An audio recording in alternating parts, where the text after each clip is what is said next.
Hey, what's up everyone? This is Gary and I am here to talk about the final anchor standard in the teaching tolerance outcomes.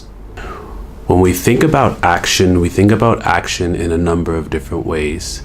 We first think about action in doing and getting the job done. That is not entirely what action is all about. I believe through these outcomes, action is a lot more. Today we're going to look at action in a number of different ways. How do we take action? When is it appropriate to take action? And how our actions can influence the people around us. I think all of these standards are worth using an inquiry-based approach, mainly because it gives students the opportunity to figure out the definitions of what these words actually mean. I don't think we need to tell students specifically what these words mean, because these students are going to slowly determine this on their own through experiences in the classroom. For this episode, let's take a look at what Google says the definition of action is. The fact or process of doing something, typically to achieve an aim, or a thing done in act. Synonyms include deed, act, move, effort, achievement, and accomplishment. Cambridge Dictionary suggests the process of doing something, especially when dealing with a problem or difficulty.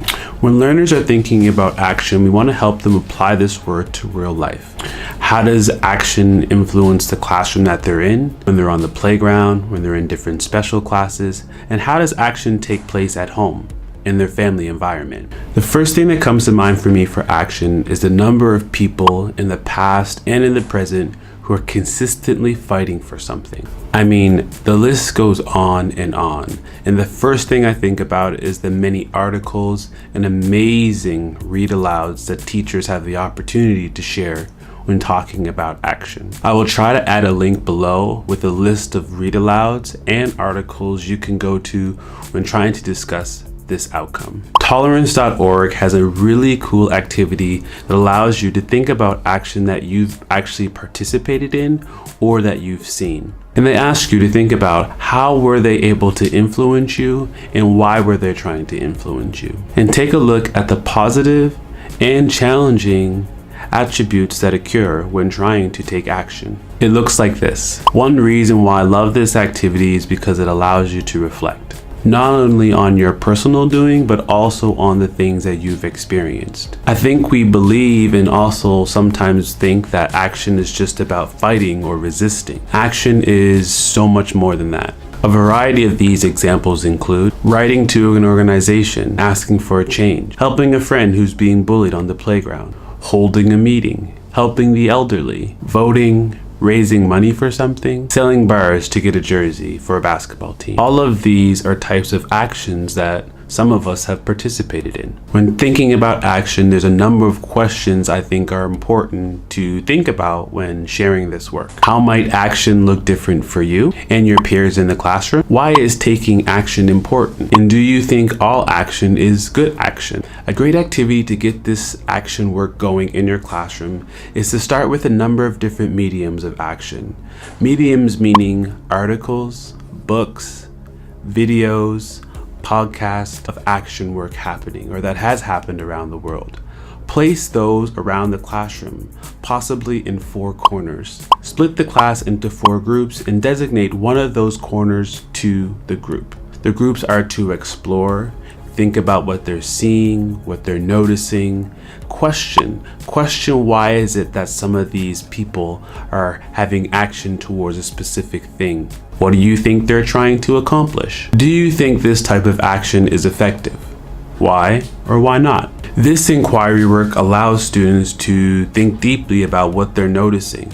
It also allows them to collaborate, brainstorm, and come up with their own answers. When students are finished, allow students to talk and then rotate to the next picture, image, audio, or video. To have students look a little bit closer, prompt these questions on the board and ask students to specifically think about these questions when thinking about the poster they are currently at. Who do you think created this type of action and why? What do you think blank is trying to accomplish? Do you think this type of action is effective? Let's look a little closer. And you can also ask these questions to yourself as well. Have you ever taken action? How did it make you feel? Did you ever see someone take action? Was it positive action or negative action? What do you think the benefits of this action could have been, or was? How can action be difficult at times? Or is it easy to do? Plug these questions in and amongst your learning to keep students on their toes and thinking about your goal throughout the lesson, throughout this work of action. I think this work is extremely important because it allows students to finally find their voice and their way of being the activists that they want to be when they grow older. I think this work should be practiced in the classroom. Students need to model and practice this work in the classroom before they are ready to do it in the real world. This could be done in a variety of ways.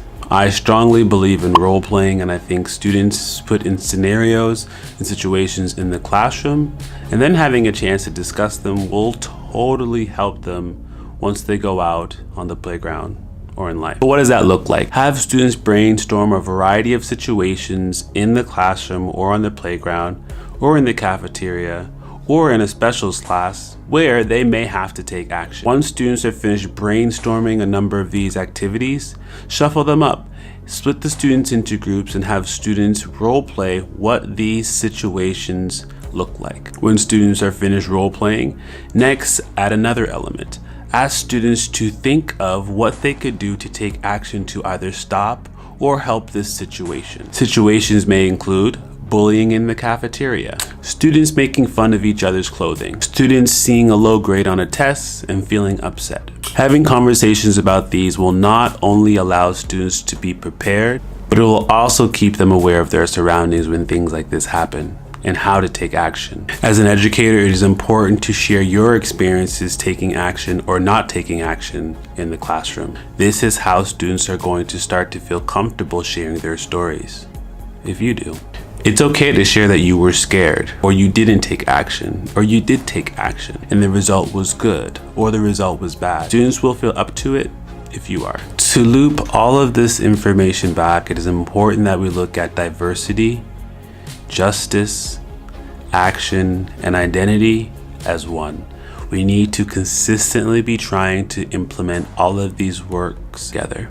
We need to consistently be asking ourselves, how are all of these connected? If you haven't checked out some of the other unpacking of the outcomes, please do so at the end of the video. I'm excited for the next few episodes where I look a little bit closer on each specific standard, and I am looking to share more ideas. So, until next time, peace.